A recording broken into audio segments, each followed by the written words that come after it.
오늘 본문에는 이제 부활하신 예수님, 그죠? 부활하신 예수님이 40일 동안 제자들에게 나타나시고, 그리고 이제 하늘로 올라가시는 그 장면이 기록되어 있습니다.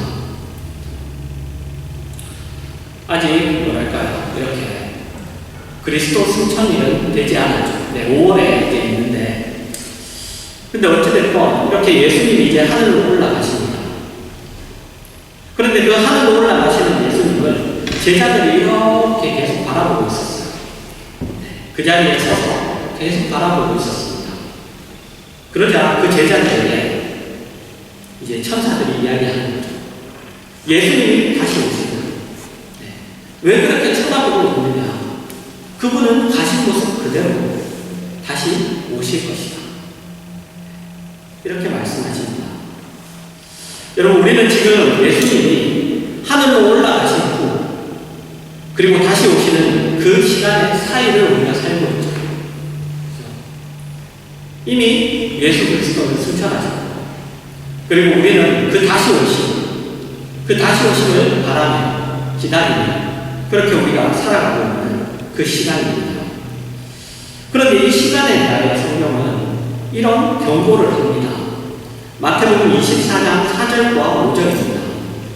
예수께서 대답하여 이르시되 너희가 사람의 미움을 받지 않도록 주의하라.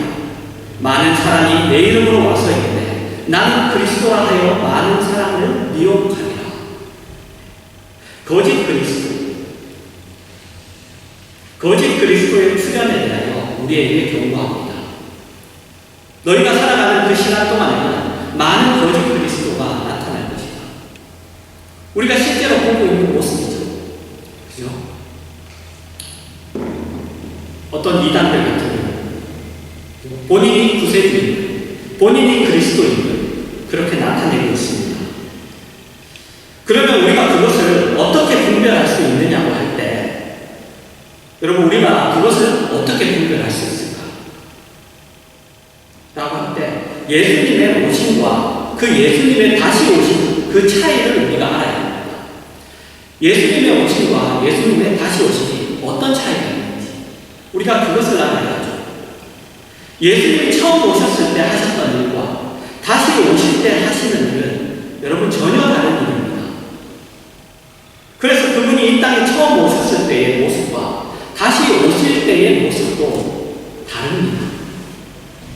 그래서 보통 거짓 그리스도는 다시 오실 때의 모습을 가져야 하는데, 그가 진짜 그리스도라면 다시 오실 때의 모습을 가져야 하는데 처음 오셨을 때의 모습으로 자신을 감춥니다. 그래서 분간을 못하게 하죠. 왜냐하면 예수님이 다시 오실 때 하실 일들을 흉내낼 수 없기 때문에.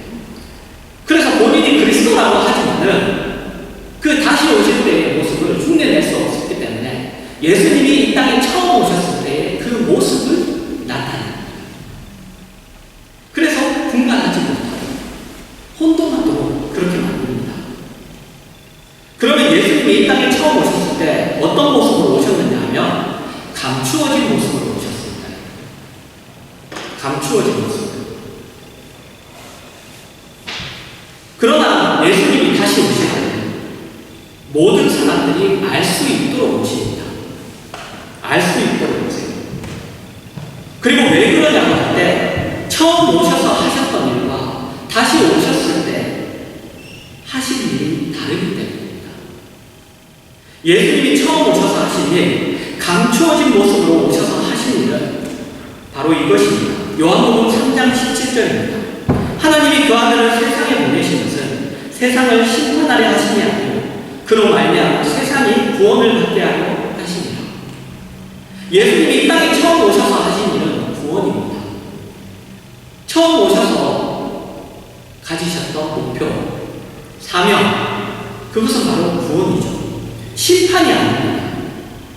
그분은 심판하러 오신 것이 아니라 구원하러 오셨습니다.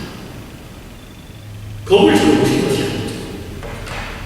심판의 칼을, 그리고 그분이 가진 위엄과 권세를, 그분만이 가지시는 그 것들을 감추고 오셨어요. 그분이 그것을 다 드러내고 오셨다면 우리는 무서워 떨 수밖에 없습니다. 옛날 이스라엘 백성들이 그 목소리만 들어도, 그죠? 하나님의 목소리만 들어도 본인들이 죽을 것 같다. 그래서 모세는 너가 대신 너를 통해서 우리에게 하나님의 말씀을 말해라. 그렇게 얘기했죠. 그래서 여러분, 예수님이 처음 오셨을 때는 감추어진 모습으로 그렇게 오셨습니다. 그래서 아무도 그를 몰라봤어요. 이사야서 53장 1절에서 3절입니다. 우리가 전한 것을 누가 믿었느냐? 여호와의 팔이 누구에게 나타납니다. 그는 주 앞에서 자라나기를 연한 순 같고 마른 땅에서 나온 뿌리 같아서 고운 모양도 없고 풍채도 없은즉 우리가 보기에 흠모할 만한 아름다운 것이 없도다. 그는 멸시를 받아 사람들에게 버림받았으며 간고를 많이 겪었으며 질고를 아는 자다. 마치 사람들이 그에게서 얼굴을 가리는 것 같이 멸시를 당하였고 우리도 그를 귀히 여기지 아니하였도다. 예수님이 처음 이 땅에 오신 그 예수님에 대한 묘사입니다. 심판자, 이 세계의 주권자, 온 우주와 역사의 주인으로서의 위엄과 권세를 감추고 오셨습니다. 사람들이 거부할 수 있는 모습으로 오셨습니다. 괄시를 당할 수 있는 그런 모습으로 오셨습니다. 그때 사람들이 그분이 높은 분인 줄, 그분이 하나님이신 줄 알아볼 수 없었습니다. 그러나 여러분, 다시 오실 때는 다릅니다. 그때는 그분이 가지신 권세와 위엄과 영광과 그 모든 것들을 다 드러내시고 오십니다. 계시록 요한계시록 1장 7절입니다. 볼지어다 그가 구름을 타고 오시리라. 각 사람의 눈이 그를 찌른 자들도 볼 것이요 땅에 있는 모든 족속이 그로 말미암아 애곡하리니 그러하리라. 아멘. 여러분, 예수님이 구름을 타고 오십니다. 근데 이 구름을 타고 오신다는 것은 사실 진짜로 구름을 타고 오실지 아니면 어떨지는 잘 몰라요. 그런데 이 구름이라는 것은 뭐냐면 하나님의 영광을 나타냅니다. 그죠? 구약에서도 보면 그 장막, 성막을 할 때 그 구름이 내립니다. 머무르면 이스라엘 백성들이 움직이지 않을 수 있고, 그리고 그 구름이 뜨면 그러면 이스라엘 백성들이 그 광야길을 진행을 했어요. 네. 그리고 오늘 본문에는 보시면 구름 속에 가시죠. 그죠? 구름 속에 가시죠. 구름이 가리고 진다고 이렇게 얘기합니다. 이 구름은 하나님의 영광, 그 영광을 나타냅니다. 그러니까 영광 중에 오시는 것이고, 예수님이 처음 이 땅에 오셨을 때는 영광 중에 오시지 않으셨습니다. 그분이 태어나신 것은 어디였죠? 마구간이었어요. 마구간.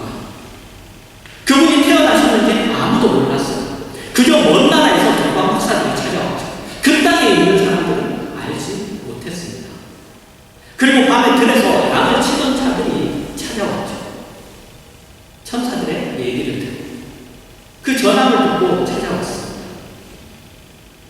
그리고 그분은 태어난 곳에서 오히려 생명의 위협을 받았죠. 생명의 위협을 받았어요. 헤롯이 죽이려고 했죠. 그래서 예수님이 태어난 기점을 어렴풋이 계산해서 그때로부터 3년 안에 태어난 남자아이를 같이 했죠. 그렇게 생명의 위협을 받았습니다. 그분을 찾아가는 것이 이익이 되지도 않고 복종이나 굴복을 요구하는 그런 권세를 가진 모습이 아닌 모습으로 오셨습니다. 그러나 이제 다시 오실 때는 그분을 찌른 자들도 그분을 알아보게 됩니다. 예수님이 처음 이 땅에 오셨을 때는 사람들이 그분을 찌를 수 있었어요. 못 박았죠. 그분이 영광 중에 계시지 않았고 권세를 나타내시지 않았고 심판자의 모습이 아니었기 때문에 사람들이 그분을 찌를 수 있었습니다. 예수 그리스도를 인정하지 않았고 알아보지도 않았고 자기와 똑같은 인간으로 그냥 그렇게 생각했습니다. 그러나 그분이 다시 오실 때는 그분의 영광 때문에 그 관심을 갖고 볼 이유가 없었고 무릎을 꿇을 이유가 없었던 그분을 보고 놀라고 우는 일이 생기게 됩니다. 그때는 예수님이 오신 것을 여러분 모두가 알게 돼요. 그냥 한 지역에서만 알게 되는 것이 아니라, 한 공동체만 알게 되는 것이 아니라, 어떤 몇몇 사람만 알게 되는 것이 아니라 모두가 알게 됩니다. 예수님이 그때는 나를 믿으라고 그렇게 이야기하시지도 않으십니다. 마태복음 24장 23절에서 27절입니다. 그때 사람이 너희에게 말하되 보라 그리스도가 여기 있다 혹은 저기 있다 하여도 믿지 말라. 거짓 그리스도들과 거짓 선지자들이 일어나 큰 표적과 기사를 보여 할 수만 있으면 택하신 자들도 미혹하리라. 보라 내가 너희에게 미리 말하였다. 그러면 사람들이 너희에게 말하되 보라 그리스도가 광야에 있다 하여도 나가지 말고 보라 골방에 있다 하여도 믿지 말라. 번개가 동편에서 나서 서편까지 번쩍인 같이 인자에게만도 그러하리라. 서편에서 번쩍에서 동편까지 그 번쩍인 같이, 그 말이 모든 사람이 다 알게 된다. 다 알게 됩니다. 그때는 모두가 봅니다. 모든 존재가 주님의 그 주님 되심을 보게 되죠. 그때는 예수님이 다니시면서 나를 믿으라고 하시지 않으십니다. 예수님이 다시 오시는 것은 구원을 하러 오시는 것이 아니죠. 그때는 이제 심판을 하기 위해, 역사를 마감하기 위해 오시기 때문이에요. 그래서 그때는 모두가 알게 돼요. 모두가. 우리는 지금 그 사이의 시간이 있습니다. 그 사이의 시간. 하늘로 올라가서 그리고 다시 오시는 그 사이의 시간. 이제 우리에게 남은 건 뭘까요? 우리에게 남아요. 그 시간 동안에 우리에게 남아요. 여러분, 그것은 우리가 걸어야 하는 이 신앙으로서의 지금 주어진 기회들을 낭비하지 않고 두렵고 떨림으로 긴장감을 가지고 주님의 다시 오심을 준비해야 되는 일입니다. 여러분, 마태복음 25장에 보면 열처녀 비유가 나오죠. 거기 보면 여러분 예수님의 다시 오심에 대해서 대한 비유들이 나옵니다. 열처녀 비유. 그 다음에 또 뭐죠? 드라크마. 10개 달란트를 가는, 10달란트를 가는 종, 5달란트를 가는 종, 1달란트를 가는 종의 얘기가 나옵니다. 그리고 이어서 무슨 얘기가 나오느냐? 그리고 이어서는 소자에 대한, 그죠? 양과 염소를 나누죠. 그죠? 오른쪽에는 염소, 왼쪽에는 양. 그 나누는 기준은 뭐냐? 소자에게 너희들이 어떻게 행했느냐? 작은 자에게 물을 줬느냐? 작은 자가 작은 자를 돌아봤느냐? 그걸로 나누는 거예요. 그러니까 준비해야 된다는 걸 얘기하죠. 열처녀. 신랑이 다시 오는 것을 준비해야 됩니다. 어떻게? 지혜롭게 기름을 가지고 기름이 떨어지지 않도록 기름을 준비해서 등을 들고, 그리고 달란트, 그걸 그냥 묵혀두는 것이 아니라 재능을 베풀라 이런 것이 아니에요. 열심히 성실하게 주어진 시간 속에서 하나님의 사람으로 사는 걸 얘기해요. 하나님의 사는 걸 얘기합니다. 그리고 그 하나님의 사람으로 산다는 것이 뭐냐 할 때, 그렇게 전인격적인 대상과 관계없이 작은 자도 하나님의 말씀대로 대하고 그렇게 대하는 모습으로 사는 것을 얘기합니다. 예수 그리스도가 실제로 그러셨다면 그분을 돌보지 않는 자가 없죠. 그죠? 예수님이 목이 마르다 하면 여러분들 물 안 갖다 드리겠어요? 갖다 드리죠. 그분이 배고프다고 하면 갖다 드리겠죠. 당연히. 근데 그 예수님이 소자에게 하는 것이, 너희가 그렇게 작은 자에게 하지 않는 것이 곧 나에게 하지 않는다. 그렇게 말씀하십니다. 그래서 그 주님의 다시 오심을 준비해야 되는 일이에요. 우리가 해야 됩니다.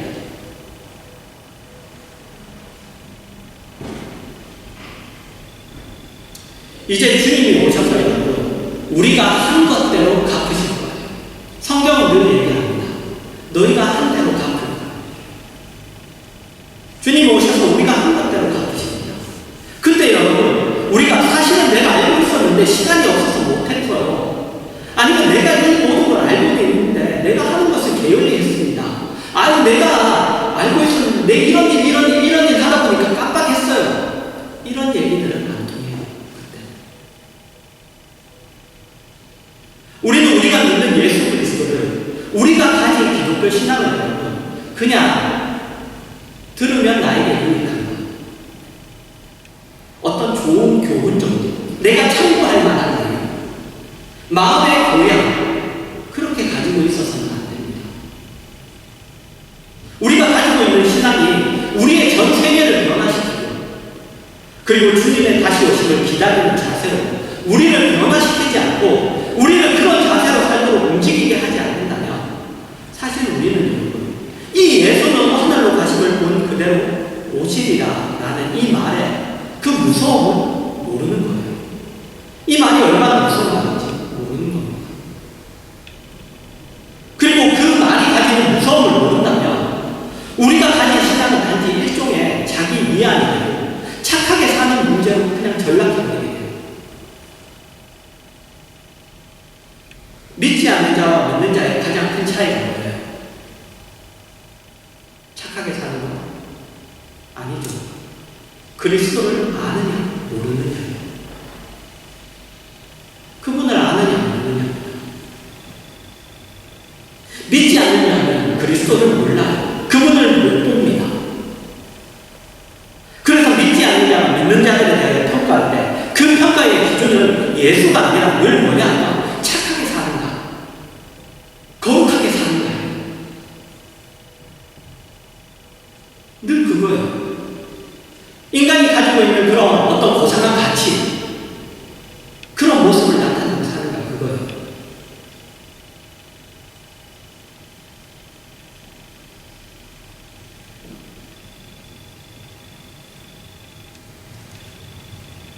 그들이 이야기하는 믿는 자라는 말이 가지는 뜻은, 저 사람 믿는 사람이네? 라는 그 말이 가지는 뜻은 착하게 살려고 하는 사람들이라는 뜻입니다.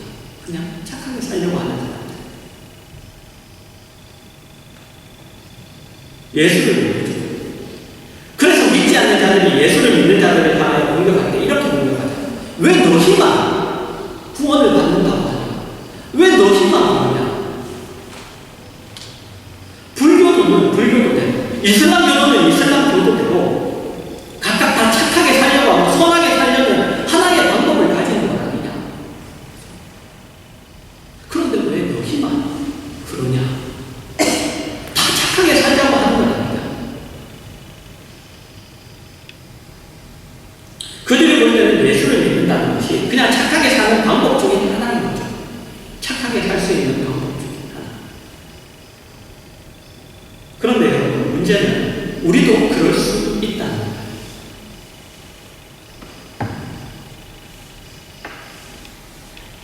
예수를 믿는 것이 우리에게 착하게 사는 하나의 방법이어서는 안 돼요. 이게 그냥 내가 참고할 만한 사항, 그냥 내가 어떤 거룩한 어떤 내용, 그래서 내가 남들보다 좀 더 도덕적으로 윤리적으로 또는 남들보다 좀 더 선하게 사는 어떤 그 방법, 그래서는 안 됩니다. 여러분이 알고 있는 내용이 여러분의 삶을 바꿔야 돼요. 여러분의 삶을 사는 자세를 바꿔야 됩니다. 예수를 믿는다는 것은 예수 그리스도가 좋아하는 걸 내가 좋아하는 거예요. 그분이 기뻐하는 걸 내가 기뻐하는 겁니다. 그분과 나 사이에 그 간격, 기쁨의 간격, 좋아함의 간격, 기호의 간격을 그분이 나에게 맞추는 것이 아니라, 우리가 서로 협상해서 맞춰가는 것이 아니라 내가 그분에게 맞추는 거예요. 아무리 많은 내용, 아무리 많은 지식, 아무리 어떤 내용들을 알고 있다 해도 여러분, 그것이 내 삶으로 살아내지 못한다면, 내가 그것을 내용을 살지 않는다면 여러분, 그건 소용없어요. 소용없습니다.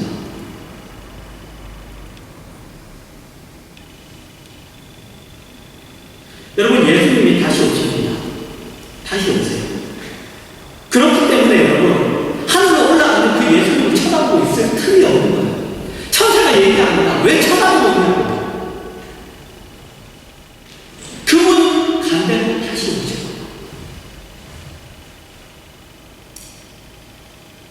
여러분, 하나님의 사랑으로 쉬운 거, 아는 것부터 해야 합니다. 쉬운 건 아는 것부터. 삼위일체나 예정론이나 이런 거 몰라도 좋아요. 몰라도 좋습니다. 아는 거 쉬운 것부터 해야 됩니다. 여러분, 시험 칠 때 어떻게 시험 치죠? 여러분 다 시험 한 번씩 쳐보셨죠? 학창시절에. 시험 칠 때 뭐부터 해요? 시험지에 이름부터 쓰죠. 네, 이름부터 쓰고. 그 다음에 여러분 시험 칠 때 아는 것부터 풀죠. 그죠? 모르는 거 계속 붙잡고 있지 않아요. 아는 것부터 풀어나가는 거예요. 아는 것.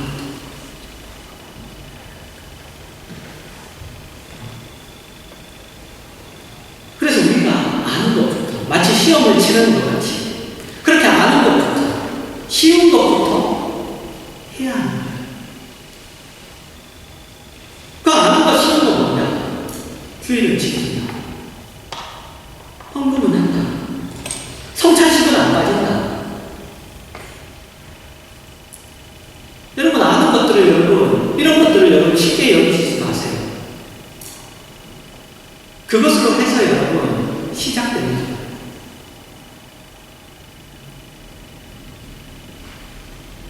그 다음에 조금 어려운 거 하죠. 조금 어려운 거 하죠. 집사를 한다. 그건 뭐예요? 봉사를 한다. 봉사를 한다. 할 수만 있으면 장로도 한다. 건사도 한다. 조금씩 나아가는 거예요. 내 가족, 내가 다니는 직장, 나를 만나는 사람들 앞에서 성도 나오는 그러한 모습을 보인다. 내가 하나님의 사람이라는 그 모습을 보인다. 처음부터 어려운 일을 가지고 끙끙거리는 것이 아니라, 그래서 쉬운 것도 아는 것도 안 하는 것이 아니라 아는 것, 쉬운 것부터 해야 하는 것입니다. 여러분, 예수님이 다시 오세요. 그것을 준비하셔야 됩니다. 우리는 그것을 하나의 어떤 정신적인 위안, 마음의 평안을 삼기 위하여 가지고 있는 어떤 정신구가 아니라는 것을 분명히 해야 해요. 신앙이 그런 것이 아니라는 것을. 모든 사람들의 눈이 그분을 보게 되고, 그분을 찌른 사람들도 그분을 보게 됩니다. 그때 울면서 그분을 만나지 않아요. 그때 우리가 울면서 만나서는 안 되죠. 기쁨과 찬송 속에 그분을 만나기 위해서 우리가 지금 준비해야 합니다. 지금. 여러분, 주님이 다시 오십니다. 그것이 우리의 자랑이 되어야 돼요. 그리고 기다림이 되어야 되고, 우리의 기쁨이 되어야 되죠. 주님이 다시 오실 것을 생각하면, 만약 여러분 중에 주님이 다시 오실 것을 생각할 때 염려가 많다면, 걱정되는 것이 많다면, 여러분 사실 심각한 겁니다. 여러분, 오늘 말씀으로 주님의 다시 오심에 대하여 여러분 마음속에 걱정이나 아니면 기쁨을 다시 한번 확인해 보시고, 그리고 그 다시 오심을 준비하는 그러한 성실한 삶, 그러한 싸움의 삶, 그러한 신앙의 삶, 치열한 삶이 되시기를 주님의 이름으로 축원합니다.